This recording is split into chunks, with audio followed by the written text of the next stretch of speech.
Our deepest fear is not that we're inadequate. Our deepest fear is that we are powerful beyond measure. It is our light, not our darkness, which most frightens us. We ask ourselves, who am I to be brilliant, gorgeous, talented, and fabulous?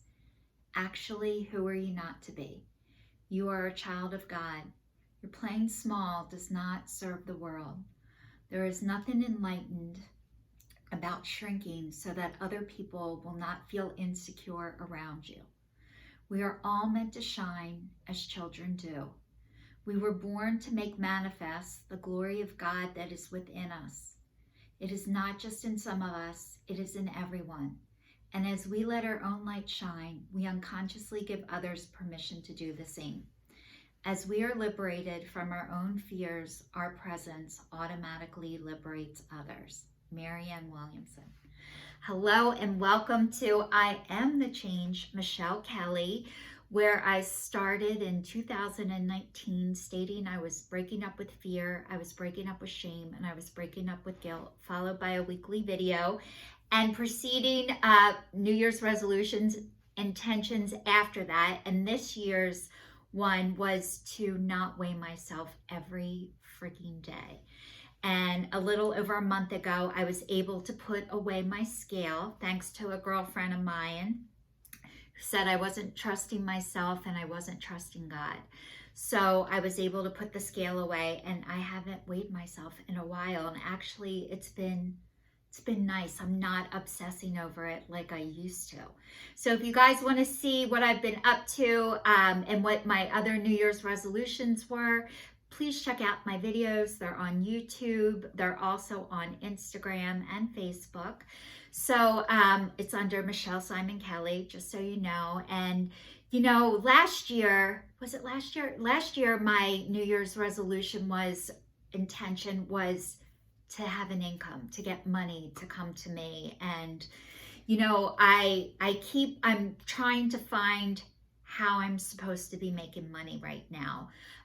I was in an accident 3.5 years ago, and I wasn't able to return back to work and my life as I knew it. And I was being shifted into something else. And I keep finding out what it's not, but I haven't found out what it is and how to navigate it. And it's funny because my ex-husband just sent me a message today. I used to be a hair colorist, and at the beauty school near us, they are looking for a hair colorist, a teacher to teach hair color, which I would have been all over years ago. But I can't stand on my feet for long periods of time anymore. And also, I cannot work in the work world anymore. Like, it depletes me. It sucks the energy and the life out of me. And I end up spending, and this is what I used to do, is I could never replenish myself enough to go back out there. And as a result of, and I keep saying it's the real fake world, and I don't belong in the real fake world anymore. I cannot do it. My body can't do it. And it has shown me over and over. And I was telling you guys last week, I started teaching line dancing, and you know, I'm not doing it anymore. I lasted two sessions, and I knew before the second one that my body couldn't do it. And it was only an hour-long class, but all the prep I had to do to get ready for this hour-long class, it takes a lot to be behind the scenes. And I never knew that because I used to be somebody who I would take the classes, and I always took the classes, but I would never start a class on my own. And I would criticize what you should do better, how you messed up, how you're doing it wrong, what more you need to do to make it more fun. And when you're up there, it's a whole different story. So I'm learning to be a planner and do things that I've never done before. And that's okay. I know the reason why I was like I was. And I'm going to tell you one of the reasons why I was like I was. I never thought I could get my way anyway, so why bother? And I was scared to make a mistake or to be wrong. So the old Michelle, it was easier to complain on the sidelines than step up in the front. And I've gotten my voice back, but I've had to work really hard for it. And I've told you guys over and over again, I'm a recovering alcoholic and addict. I quit smoking. I have recovered from codependency and workaholism. I'm a recovering food addict, and I don't eat sugar, flour, wheat, or caffeine anymore. And it's been a little over a year with that. So I have addressed every addiction in my life that I know of. I've also acknowledged that I have depression, and I've had to take depression medicine. And that was so hard for me because I grew up, if you were depressed, and it wasn't called depression, it was called you were lazy, and I never wanted to be lazy. So I learned how to be depressed and keep moving. But over my life, the more I work on my life and my stuff, the more the depression has shown up and not gone away, which I always think everything's my fault and I've caused it, and if I do things differently, it'll get better. And some things just aren't true. You have my knees, they flare up for no reason. I don't eat sugar, flour, wheat, or caffeine anymore, and it's still happening. I'm not overweight. There's, like my neck and my back problems are my neck and my back problems, whether I weigh 165 pounds or 110 pounds. So, and a lot of times when I can't do things and I feel so much shame for saying, I used to feel shame, I don't anymore. I cannot work in the real fake world. I don't belong there. It makes me sick, emotionally, mentally, and physically. It sucks my spirit and my soul from me, and I cannot do it. So navigating how I'm supposed to earn money, I wrote a song a couple years ago, Hey Cole Swindell, So Worth the Whiskey. I thought I was going to be a famous songwriter. He never acknowledged my song, which, you know what? I learned it was never about the song anyway. However, what has happened as a result of that song is I got my voice back. I can sell myself. I used to be able to sell everybody else. I can now sell myself. I believe in myself. I know I'm a hard worker. I know I'm a good worker. I know that when I say something, my words have value. My words match my actions. So I've learned all this stuff, but I got money in my account again from BMI, which is not body mass index. It's a music company that pays you, supports the artist, and it wasn't much, but it was just the other day. So I got money from my song, and I got money from being an influencer. This year it was like $25, but it is a start. So I know there's certain things that I'm meant to do. However, what I'm not meant to do is so much easier. Like I knew as soon as my ex-husband sent me the message, I am not meant to work in beauty school anymore. And he's like, everybody's there really nice. And I know that they are. I went, I was nice too. But the energy of a lot of people who are starting off in the beauty industry, they party a lot. I'm not partying anymore. It's hard for me to give away, just give and not receive. And now I realize I need both.